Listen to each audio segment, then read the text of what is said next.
Good evening students. तो आप लोग अपनी स्क्रीन पर जो है वो देख ही सकते हैं हॉर्नबिल जो है। आज हम बुक का चैप्टर जो है हॉर्नबिल का करेंगे, थर्ड चैप्टर। तो लॉकडाउन धीरे धीरे अनलॉक हो रहा है, कुछ भी हो सकता है आने वाले दिनों में। तो अपना काम जो है वो कंप्लीट करके रखना, स्कूल लगने पर वो सब कुछ चेक होगा, टेस्ट होगा कि आपने इन 2.5 मंथ्स के अराउंड 3 मंथ्स लगा लो, 2.5 मंथ्स लगा लो, भी हमें भी पता नहीं है कब ओपन होगा स्कूल, तो उसमें क्या किया है तब तक अच्छे से पढ़ो, ठीक है। Anyhow let's start our chapter number is third. तो name is discovering Tut, the saga continues. तो टट एक राजा का नाम है। तो जैसे इजिप्शियन के बारे में तो आप लोगों ने सुना ही होगा ना कि इजिप्शियंस की क्या वो थी, कैसे वो जो है वो टॉम याद है ना, वो पिरामिड से तपते रेगिस्तान में है ना, देखा ना, आया थोड़ा सीन याद आपकी आंखों के सामने आया ना। तो एज इट इज़, तो उसके बारे में ही जो है कि वहाँ पर एक टॉम है और कैसे क्या उसके बारे में लोगों की सोच है, क्या सोचते हैं, क्या टॉम में से हम निकाल कर उन मम्मीज़ को, मदर नहीं, डेड बॉडी को जब हम प्रिजर्व करते हैं ना, दैट इज़ कॉल्ड मम्मीज़, ठीक है। तो उसको क्या करने के लिए हम डिस्कवर करते हैं, उनको खोद कर निकालते हैं, उसमें से क्या हम स्कैन वगैरह करते हैं, तो उसके बारे में ये चैप्टर है। So let's go through our chapter. He was just a teenager when he died, कि जस्ट वो टीनेजर था। टीनेजर मीन्स 13 to 19, जिन नंबर्स के पीछे तीन लगता है ना, that are called teenager groups, ठीक है। तो टीनेजर के ग्रुप एज का था उस time. The last child of a powerful family that had ruled Egypt and its empire for centuries. तो उत्तराधिकारी था, मीन्स के उत्तराधिकारी था, पावरफुल फैमिली थी इजिप्ट की, जिन्होंने कई सेंचुरीज तक, कई 100 सालों तक जो है उस पूरे इजिप्ट पर जो है वो राज किया। He was laid to rest laden with gold and eventually forgotten, कि गोल्ड में उसको दफना दिया गया, गोल्ड के साथ उसको दफना दिया गया और दफनाने के बाद उसको भूल गए। Since the discovery of his tomb in 1922, the modern world has speculated about what happened to him. तो 1922 में उसके टॉम की, उसके जो क्या कहते हैं उसको, जो उसका कब्र है उसकी खोज हुई, डिस्कवरी हुई, और फिर तब से लोग जो है, आज का मॉडर्न वर्ड जो है, स्पेकुलेशन मतलब अंदाज़े लगाना शुरू करने लगा कि उसके साथ हुआ क्या था, क्योंकि टीनेजर था वो जब वो मरा। तो राजा भी टीनेजर में बना, तो इतनी जल्दी वो क्यों मर गया। तो speculated about what had happened to him, with murder being the most extreme possibility. तो कहते उसके साथ क्या हुआ होगा, मर्डर ही हुआ होगा, शायद यही सबसे बड़ी पॉसिबिलिटी हो सकती है, क्योंकि किसी को पता ही नहीं होगा मरा कैसे है। Now living his Tom for the first time in almost 80 years, that has undergone a CT scan that offers new clues about his life and death and provides precise data for an accurate forensic reconstruction of the Waish pharaoh. तो ये underline किए हुए हैं, जिस बच्चे की book है उसने शायद अपने डिफ़िकल्ट वर्ड्स को शायद मे बी अंडरलाइन किया है ना। और हिंदी में भी कई बार लिखे होते हैं, तो मैंने रब कर देती हूँ मैं, आप देख सकते हैं कई बार। चलो एनी हाउ, तो कहते कि 22 में उसका टॉम डिस्कवर हुआ, और उसके 80 years के बाद, कहते फर्स्ट टाइम जो है अपनी डिस्कवरी के बाद वो जो है अपना टॉम छोड़कर जो है उसका सिटी स्कैन के लिए, सिटी स्कैन करते हैं ना हमारी बॉडी का, एक्सरेज वगैरह डिफरेंट एंगल से हम क्रॉस करते हैं अपनी बॉडी में, तो सिटी स्कैन करने के लिए उसको लेके जाने लगा, ये जानने के लिए कि लाइफ कैसी थी इसकी डेथ कैसे हुई। तो फोरेंसिक रिकन्स्ट्रक्शन ऑफ वाइश फ़ैरो मीन्स इजिप्शियन में कहते हैं राजा को। तो लड़का जो राजा था उसके सारे के सारे फोरेंसिकली जो भी उसकी बॉडी में से उस टाइम हम सीटी स्कैनिंग से पता लगा सकते थे, तो उसके थ्रू जो है वो डाटा जो है वो हम कलेक्ट करने के लिए इसको लेके जा रहे थे. An angry wind stirred up ghostly dust devils as King Tut was taken from his resting place in the ancient Egyptian cemetery known as the Valley of the Kings. तो कहते जैसे ही उस किंग टट की बॉडी को, mummy को हम कहते लेके जा रहे थे, तेज़ हवाएं, जैसा लग रहा था कि हवाएं जो है वो गुस्सा है, तो तेज़ हवाएं वहाँ पर जो है वो चलने लगी. और इनकी अपने जो इजिप्शियंस ने अपने सीमेंट्स के टॉम जो थे पुराने बुनाए हुए थे, उस पूरे एरिया को क्या कहा जाता था, वैलीज़ ऑफ किंग. तो वैलीज़ ऑफ किंग में जो है वो आपके पास स्टार लगा हुआ था ना यहाँ पर, तो मैप में जो है वो उधर दिखाया हुआ है. ये मैं आपको भी शो कर देती हूँ.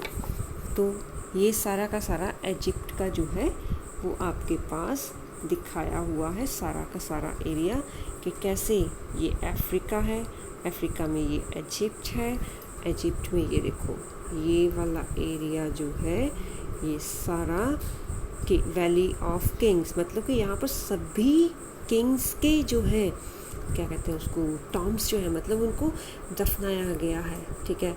और यहाँ पर जो है जिसके हम बारे में पढ़ रहे हैं, टटेखामून, उसका पूरा नाम टटेखामून था. कुछ थोड़े डिफ़िकल्ट वर्ड्स आएंगे, मे बी मैं भी बोलते बोलते स्लिप कर जाऊँ, मेरी वीक टंग, तो please don't mind that about that. Okay. तो टॉम ऑफ टटेखामून, और ये एरिया वैलीज़ ऑफ क्वींस, कि यहाँ पर क्वींस दफनाई गई थी, यहाँ पर टटेखामून था, और यहाँ पर बाकी राजा, इनके इस पूरे एरिया में बाकी राजा थे. ठीक है. बाकी फिर अगर हम देखना चाहें ज़्यादा तो यहाँ पर हमें पता लग जाएगा. ठीक है. तो ये नॉलेज के लिए आप देख सकते हैं इसको. तो ठीक है, वो एरिया जहाँ पर दफनाया गया था, that is known as Valley of the Kings.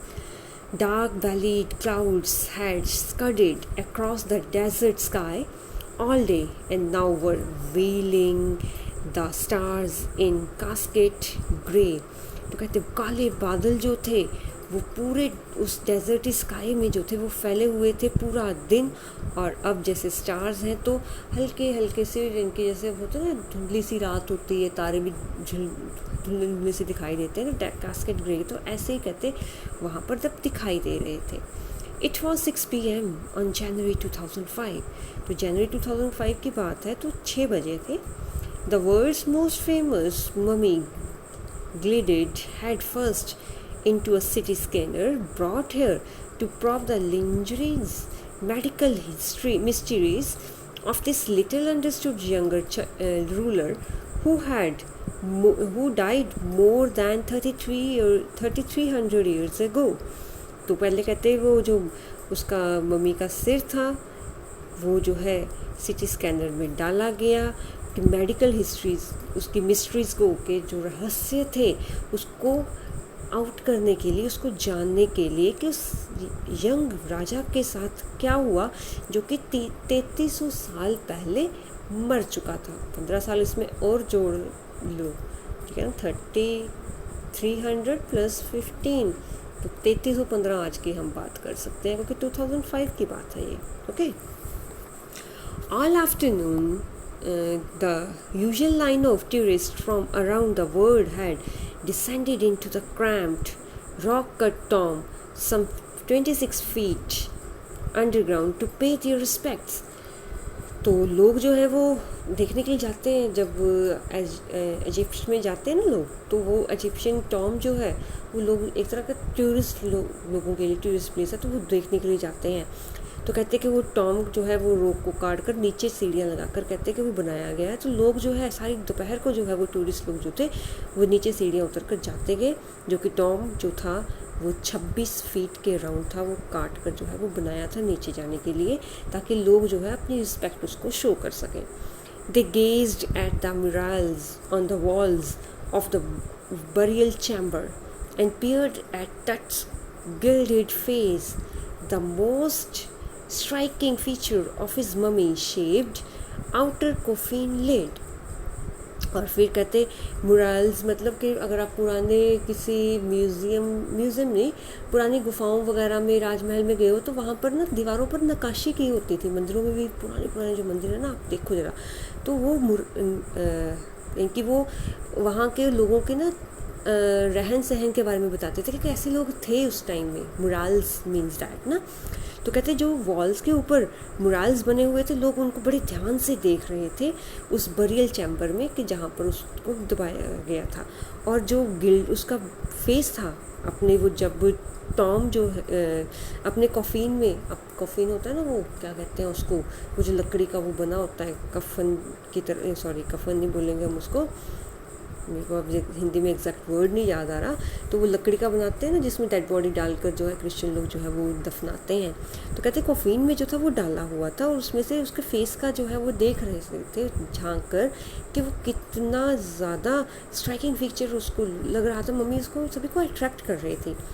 Some visitors read from guide books in a whisper. कहीं भी आप जाते हो ना टूरिस्ट प्लेस पर, तो गाइड्स होते हैं साथ में। अगर गाइड नहीं लेना तो आपके वहाँ पर आपको जो है गाइड बुक मिल जाती है कि ये एरिया, ये चीज़ किस बात के लिए फेमस है, ठीक है। तो उसमें जो उनके पास गाइड बुक्स थी, उस गाइड बुक्स में जो है वो पढ़े जा रहे थे और आपस में विस्पर करे जा रहे थे, फुसफुसाए जा रहे थे।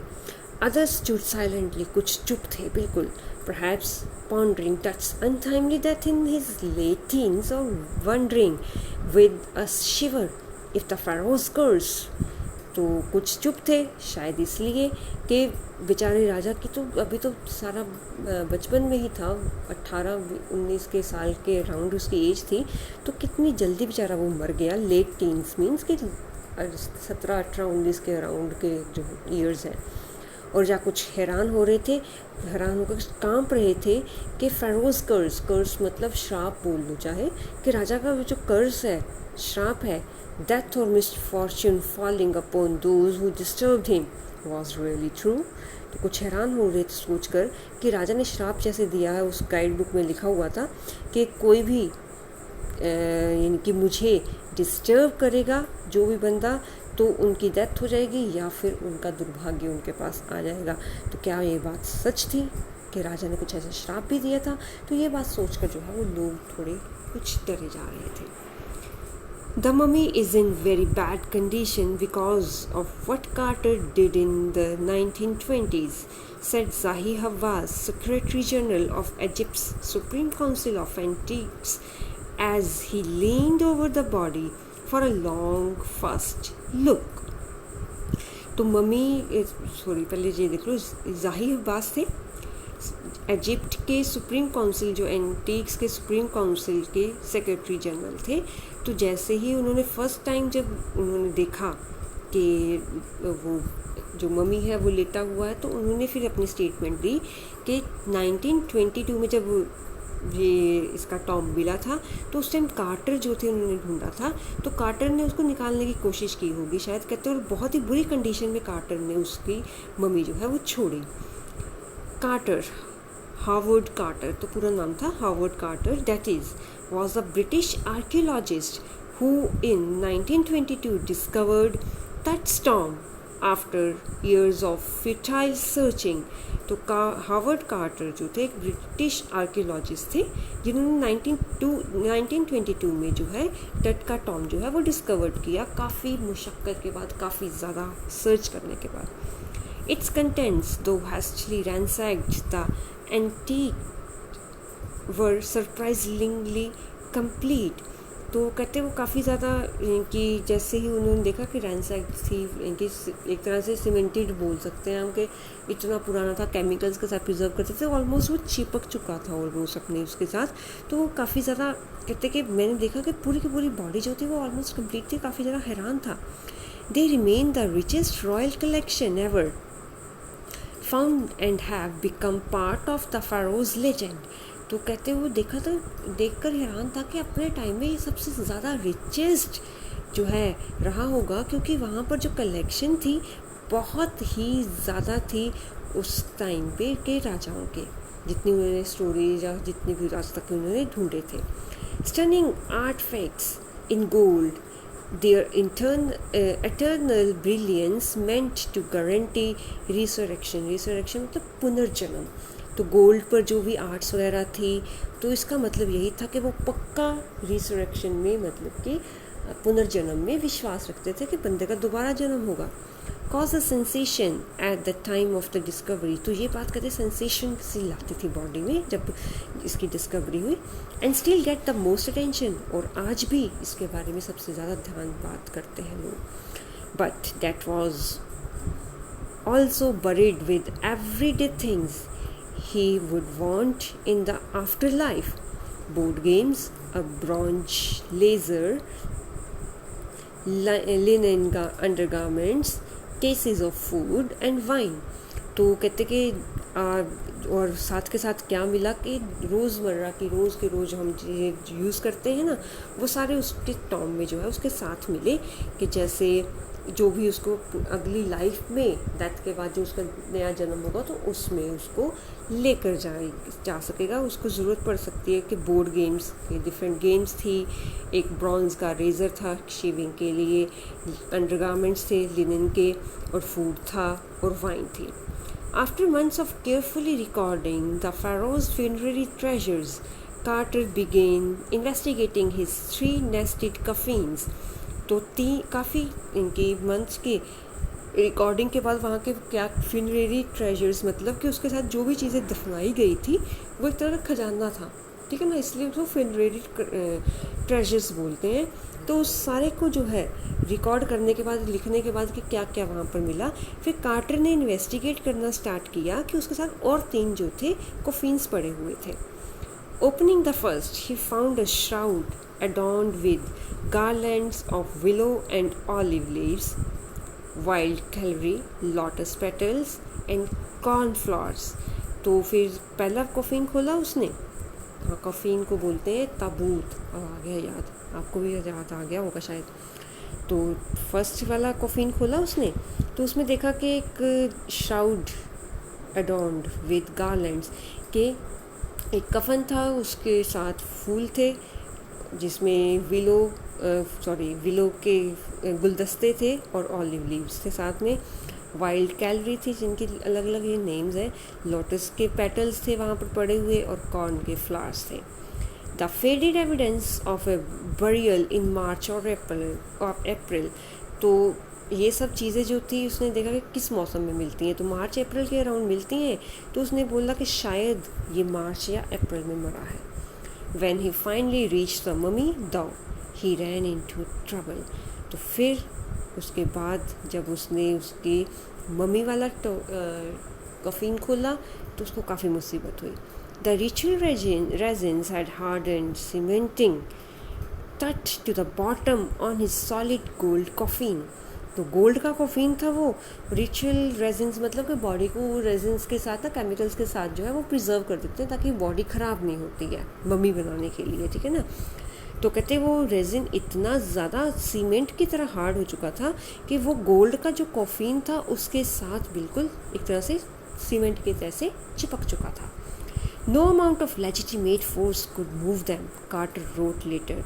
What was to be done.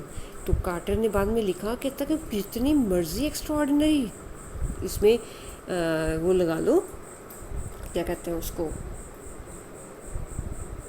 Force लगा लो, लेकिन इसको कोई भी नहीं तोड़ सकता था. उसने फिर कहा कि अब हम क्या कर सकते थे.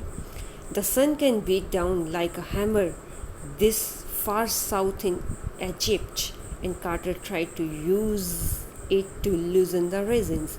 तो फिर कहते हैं अगर सन की हीट इस पर डायरेक्ट डाली जाए तो शायद, क्योंकि इजिप्ट जो है एक तरह का रेगिस्तानी बोल लो, तो उसके सामने बहुत ज़्यादा तपती है, वहाँ पर बहुत ज़्यादा हीट होती है. तो कहते हैं कि शायद जो है इसका रेजिन जो है वो थोड़ा लूज़ करने में हेल्प मिले. For several hours he set the mummy outside in blazing sunshine that heated it to 149 degrees Fahrenheit. तो फिर कई घंटों तक जो है उसने मम्मी को जो है उस चिमचमाती धूप में जो है वो रखा और टेम्परेचर 149 डिग्री फ़ारेनहाइट था. नथिंग बज्ड, कोई फ़र्क नहीं पड़ा.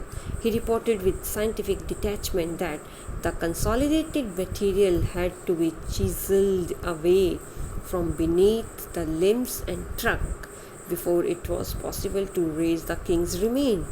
तो फिर उसने अपनी रिपोर्ट में साथ में ये भी साइंटिफिक डिटैचमेंट लगाई कि जो वहाँ पर मटेरियल है उसको चीज़ल अवे मतलब छेनी के साथ, थोड़ी छेनी के साथ जो है वो हमें निकालना पड़ेगा उसके लिम्स के नीचे से, उसके ट्रंक के नीचे से, तभी इसके रिमेन्स को हम देख सकते हैं. ठीक है. In his defence Carter really had little choice. तो अपने बचाव में कार्टर के पास बहुत ही कम चॉइस थी. If he hadn't cut the mummy free, thieves most certainly would have circumvented the guards and ripped it apart to remove the gold. तो वो कहते अगर उसके पास अब बहुत कम चॉइस थी, अगर वो जो है मम्मी को ऐसे ही नहीं फ्री छोड़ देता तो फिर चोर तो पक्का सर्कमवेंटेड मतलब कि गार्ड्स को जो है चकमा दे जाते और उसके कोफीन में से, उसकी बॉडी में से जितना हो सकता गोल्ड ले जाते. In that's time the royals were fabulously wealthy and they thought और hoped they would take their riches with them.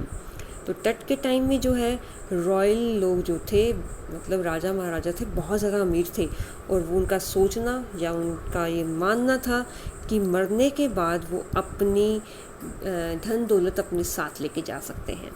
For his journey to the great beyond the king that was lavished with glittering goods. तो अपने मरने के बाद की आगे की ज़िंदगी के लिए जो राजा की बॉडी थी वो चमचमाती चीज़ों के साथ रखी गई. क्या क्या था?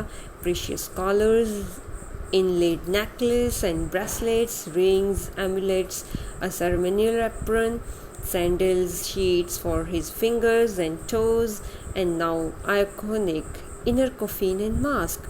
तो फिर वहाँ पर ब्रेसलेट थे, नेकलेस थे, कॉलर्स थे गले में डालने के लिए, ठीक है, एमुलेट्स थे, सेरेमोनियल एप्रन्स थे मतलब सेरेमनी किसी फंक्शन वगैरह के लिए उसकी ड्रेसेस थी, सैंडल्स थे अपनी उनकी उंगलियों के लिए, पैरों की उंगलियों के लिए डिफरेंट शीट्स थी और सबसे ज़्यादा मतलब उसका अंदर का कोफीन और उसमें मास्क थे, ऑल ऑफ प्योर गोल्ड, पूरे के पूरे प्योर गोल्ड के थे.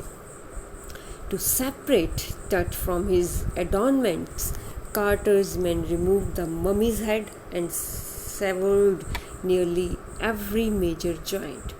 तो अब उस चीज़ों से अलग करने के लिए कार्टर के आदमियों को उसको निकालना पड़ा. पहले उन्होंने उसका सिर निकाला और कई सारे मेजर जॉइंट्स उन्होंने तहस नहस कर दिए. Once they had finished they reassembled the remains on a layer of sand in a wooden box with padding that concealed the damage. The bed where Tut now rests. तो कहते जब हम इस सारे काम को फिनिश कर लेंगे तो उसको जो है हम एक लकड़ी के बॉक्स में जो है जिस पर में रेत होगा उसके ऊपर सारा का सारा हम असेंबल कर देंगे और फिर पैडिंग्स वगैरह करके मतलब कुछ ना कुछ उसको गैप्स को भर देंगे और इससे क्या है कि जो डैमेज है वो कम हो जाएगा. और आज कहते कि उसका तट का जो बेड है मतलब कोफीन है वो वुडन बॉक्स है. ठीक है, आज का चैप्टर जो है वो इतना ही करते हैं, बाकी फिर हम नेक्स्ट वीडियो में आगे का चैप्टर करेंगे. ठीक है, तो स्कूल कभी भी खुल सकते हैं, पढ़ते रहना. टेस्ट तो होंगे जब आओगे आप लोग, है ना. बोल रहे होंगे मैम को अभी भी चैन नहीं है ना, कोई बात नहीं, देखते हैं, मिलते हैं. ठीक है, till then stay safe, stay home, take care of yourself and your family and study hard. Bye bye. Good night.